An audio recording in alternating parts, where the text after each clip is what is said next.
कितने आदमी? हम 2 आदमी थे सर। 2 आदमी। सुअर के बच्चों। 2 आदमी और लेक्चर्स बाकी थे 3।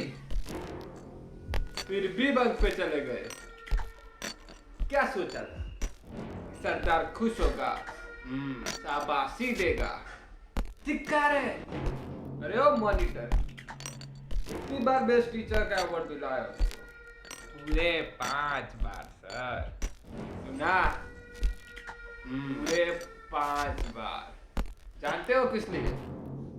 यहाँ से 50-50 कोस दूर जब बच्चा बंक मारने को सोचता भी है तो माँ कहती है रहने दे वरना गब्बर सर आ जाएगी। क्या? गब्बर सर आ जाएंगे और ये तो हमारा नाम पूरा मिट्टी में मिला देगी। इसकी सजा मिलेगी, बराबर मिलेगी। जो बंक गया समझो कर गया। फेयरवेल पार्टी कब है? कब है फेयरवेल पार्टी?